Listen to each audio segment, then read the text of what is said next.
Envoie ton esprit saint, ton feu d'amour divin, déploie ton cœur et viens nous sauver.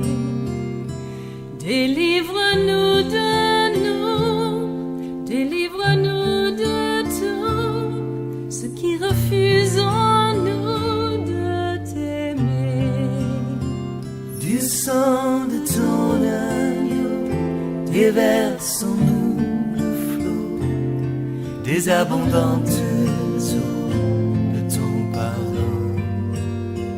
Viens inonder nos vies, restaure-nous, guéris ton Église.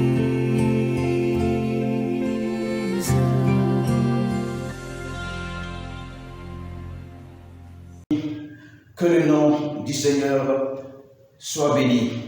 Alors, avant de définir l'heure à laquelle nous sommes, le jour auquel nous sommes aujourd'hui, le temps qu'il fait aujourd'hui, parlons donc des trois étapes de la parole de Dieu.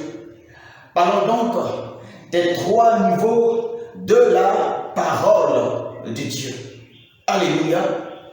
Et pour cela, nous allons aller dans la parole de Dieu. Nous allons prendre un verset. Et nous allons lire ce verset. Et ensuite, nous allons le commenter. Nous allons prendre Exode. Exode, le chapitre 25 et le verset 40.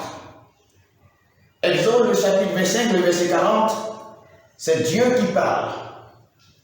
Dieu parle à son serviteur Moïse. Alors, vous voyez bien avec moi ce tableau aujourd'hui, parce que je vais faire une image qui nous aidera à comprendre ce que je veux dire, une image qui nous aidera à comprendre les trois étapes, les trois niveaux de la parole de Dieu.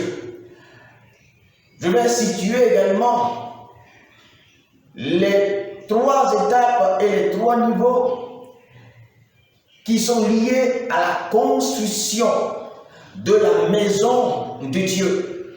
Et alors, si un pasteur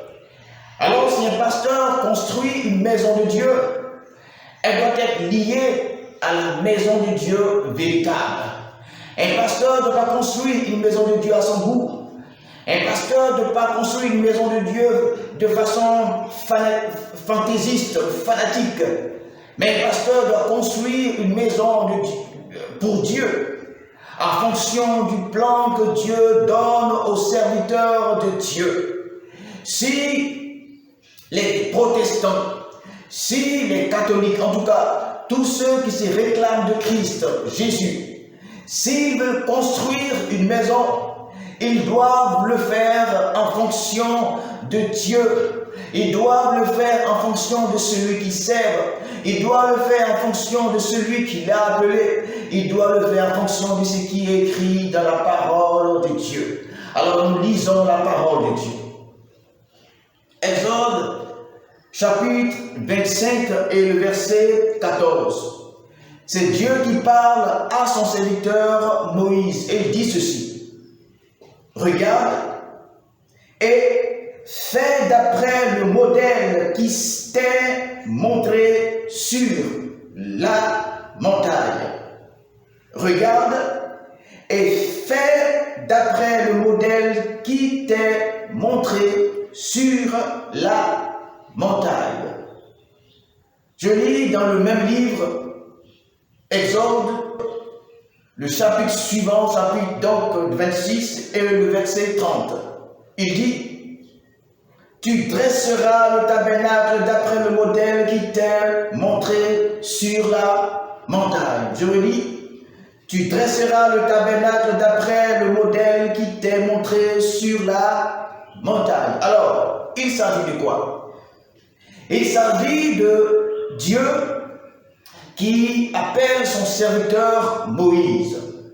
Moïse qu'il a établi sur son peuple, qu'il a établi sur Aaron comme Dieu et Aaron son prophète. Alors Dieu dit à Moïse de monter sur la montagne de l'Éternel. Moïse monte alors sur la montagne de l'Éternel à la convocation de Dieu. Et Dieu s'entretint avec Moïse pendant un certain temps. Et Dieu lui dit de lever les yeux vers le ciel. Moïse donc lève les yeux vers le ciel. Et donc Dieu montre quelque chose à Moïse. Et vous pouvez lire tout le chapitre, sinon les deux chapitres. Exode 25 et Exode 26. Vous verrez que dans ces deux chapitres, Dieu va parler du tabernacle et tous les éléments, toutes les mesures, toutes les règles, les préceptes et les ordonnances qui sont fonction de ce tabernacle. Et le tabernacle est la maison de Dieu. Et Moïse dit, Dieu dira alors à Moïse, descends et fais exactement. Descends, va et fais exactement. Cette parole est la parole que Dieu donne à chaque serviteur de Dieu. Descends et va faire exactement. Si tu es prêtre et que Dieu t'a appelé, Dieu doit converser avec toi, Dieu doit parler avec toi. Et à un moment donné, Dieu te dira maintenant, descends et va faire exactement comme je te l'ai dit. Et aujourd'hui, c'est ce que nous ne faisons pas. Aujourd'hui, c'est ce que nous ne faisons pas. Et c'est pourquoi nous voyons tellement de dérives. Aujourd'hui, les gens se sont construits des écoles bibliques, théologiques et autres. Et ils vont aujourd'hui consulter ces écoles-là. Je ne dis pas que aller faire des écoles théologiques et autres est mauvais. Mais je dis, avant d'aller dans ces écoles, il faut être sûr que Dieu t'a appelé. Il faut être sûr que tu es allé à la rencontre de Dieu comme Moïse. Et il faut être sûr que Dieu t'a dit des choses. Et en fait, il t'a dit, descends et va faire exactement selon ce que je t'ai dit. Alors Moïse descend. Et Moïse fait ce qu'on appelait le tabernacle. Vous pouvez le voir en Exode 25 et Exode 26 et en bas également. Alors, Moïse ne fait pas ce qu'il veut. Moïse ne fait pas la tendance actuelle. Moïse ne veut pas être à la mode comme nous aujourd'hui. Moïse ne veut pas être à la page comme nous aujourd'hui. Moïse ne dit pas qu'il va faire, il va se faire une giga méga church. Moïse se limite à faire exactement ce que Dieu lui recommande de faire. Nous allons poursuivre. Ce que nous voulons dire, lorsque vous lisez ces chapitres, vous comprendrez, et je réitère ce que je dis, je parle à des chrétiens et je parle à des serviteurs de Dieu afin que nous puissions comprendre le temps dans lequel nous sommes, l'œuvre que nous faisons et la parole de Dieu que nous devons prêcher aujourd'hui. Je vais expliquer que la parole de Dieu a des niveaux, que la parole de Dieu a des niveaux. Je vais expliquer pourquoi est-ce que les chrétiens aujourd'hui, des fois, vieillissent dans l'église, mais ne grandissent pas. Pourquoi également beaucoup de pasteurs même ne grandissent pas. Il faut saisir un mystère de la parole de Dieu, un principe. Les choses de Dieu évoluent. Les choses de Dieu évoluent. Nous sommes dans une évolution, selon qu'il est dit que cette pierre qui est tombée est devenue une grande montagne. Elle a évolué, elle s'est développée. Lorsqu'on enseigne la parole de Dieu, on n'enseigne pas les mêmes choses, on se développe. Et la parole de Dieu est un chemin qui nous conduit. Dans l'œuvre de Dieu, il y a un chemin. Nous avons longuement et largement parlé du chemin dans la parole de Dieu, selon que Jésus dit, je suis le chemin, je suis la vérité, je suis la vie. Nul ne vient au Père.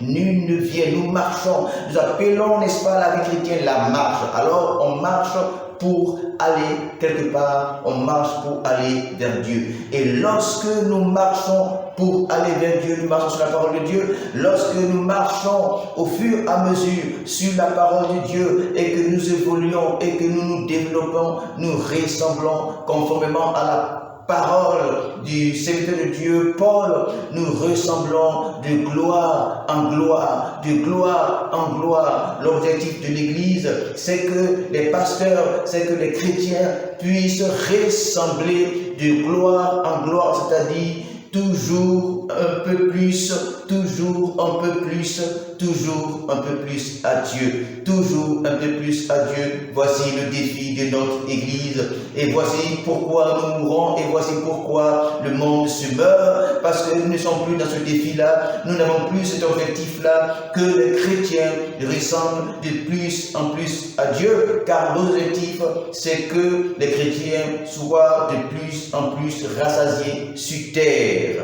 Il faut que nous revenions à la parole de Dieu, car Jésus est sur le chemin. Il faut que nous revenions à la parole de Dieu, car il arrive. Nous devons préparer l'Église. Nous devons préparer l'Église. Nous devons préparer l'Église et sortir des sentiers battus. Nous devons sortir des pièges du diable. Nous devons sortir des pièges de l'ennemi, car l'Évangile, l'œuvre de Dieu, consiste à ressembler de plus en plus à Dieu. Du sang de ton âme.